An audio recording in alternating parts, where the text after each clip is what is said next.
అంటే ఈ వాస్తవాన్ని చూస్తేనమ్మా, నేను ఈ మధ్య కాలంలో ఒక ఇల్లు చూడడం జరిగింది. వాళ్ళంతా సవరణ చేసుకున్నారు. 2-3 years అయింది. ఒక సీనియర్ వ్యక్తిని తీసుకెళ్ళి అన్ని చేసుకున్నారు.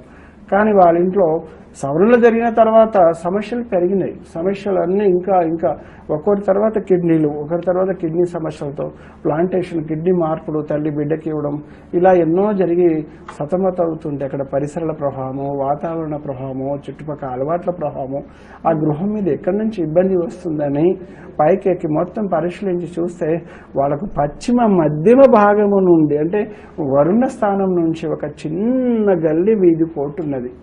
గల్లీ వీధి పోటు నేను చెప్తుంటాను, ఎప్పటికైనా పశ్చిమ నైరుతి వైపు బలంగా మనకు చిన్న వీధిపోటు కానీ పెద్ద వీధిపోటు ఉన్నప్పుడు ఆ ఇంట్లో అనారోగ్య సమస్యలతో మంచాల పడాల్సిందే.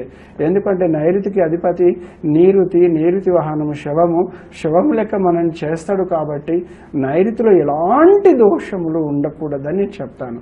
ఇవన్నీ పరిసరాల ప్రభావం అన్ని మనం అబ్జర్వేషన్ చేయకుండా, అంతర్వాణితో వాసు చూడకుండా అన్ని సవరణలు చేసిన తర్వాత వాళ్ళకి ఏమైనా ఫలితాలు వస్తాయంటే రావు. చాలా మంది కూడా వాస్తు ప్రాబ్లమ్స్ ఉన్నప్పుడు సవరించాలి అని అనుకున్నప్పుడు భయపడతారు కదా గురువు గారు. అంటే మళ్ళీ ఎక్కడ ఇల్లంతా మళ్ళీ తీసేస్తారో చాలా కష్టం. అది ఆలోచన. మరి అలాంటి ఆలోచన వాళ్ళకి మీరు ఏం చెప్తారు? అంటేనమ్మా, అలాంటి ఆలోచన ఉన్నప్పుడు నేను ఇల్లుని చూస్తాను ప్రధానంగా.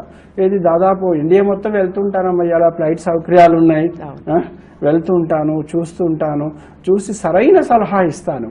ఎందుకంటే వాస్తు ప్రకారము మళ్ళీ వాళ్ళకి ఇబ్బంది, కుటుంబానికి ఇబ్బంది కలగకూడదు, వాళ్ళ పిల్లలకి కానీ వాళ్ళ వంశానికి ఇబ్బంది కలగకూడదు, వాళ్ళ వ్యాపారాలకు ఇబ్బంది కలగకుండా ఇంటిని కూడా మనం ఒక సిమెంట్ బ్యాగ్ని తయారు చేయాలంటే మన 2 వ్యక్తులు చేయగలము. అది జాతీయ సంపద. ఎంతమంది ఉద్యోగస్తులు, మనం ఒక బ్యాగ్ని తయారు చేయలేమమ్మా. ఏది వృధా చేయకూడదు, పలగొట్టి డ్యామేజ్ చేసి జాతీయ సంపదని ఎక్కడ కూడా ఆగం చేయదు. ఇప్పుడు 50 లక్షలు, 20 లక్షలు, 30 లక్షలు ఎవరి స్థాయిలో వాడు.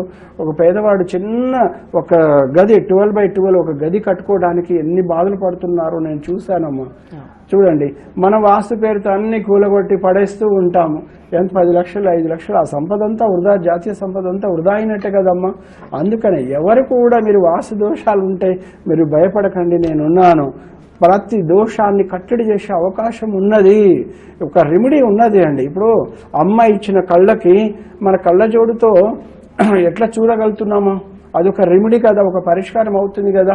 మనం ఏదో క్యారెట్ తిని, ఏదో బలమైన ఆహారం తిని కంటి చూపుని తెచ్చుకుంటాం, ఆ ఏజ్లో తీసుకురాలేం కదా.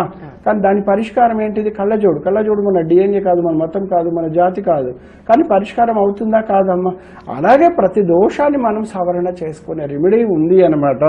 అందుకని వాస్తు దోషాలు పీడిస్తున్నా, అనారోగ్య సమస్యలు పీడిస్తూ ఉన్నా, ఆర్థిక ఇబ్బందులు భయంకరమైన మనం పీడిస్తూ ఉన్నా, ఇంట్లో పిల్లల సమస్యలు కావచ్చు, పెద్దల సమస్యలు కావచ్చు, శత్రువు పీడ, భయంకరమైన శత్రువులు అంటే ఇంటి మీద దాడి చేస్తారు. ఒక అందమైన ఇల్లు కట్టుకున్నా కూడా ఓర్వలేని పరిస్థితులు ఉన్నాయి. అలాగే కొంచెం డెవలప్ అయినా ఓర్వలేని పరిస్థితులు ఉన్నాయి. అలాంటి భయంకరమైన ఇబ్బందులు ఉంటే శత్రు దోష నివారణ అంటే మన ఇంట్లో శత్రువు కళ్ళు పడకుండా కూడా కంట్రోల్ చేసుకునే అవకాశం అష్టదిగ్బంధనలో ఉన్నది.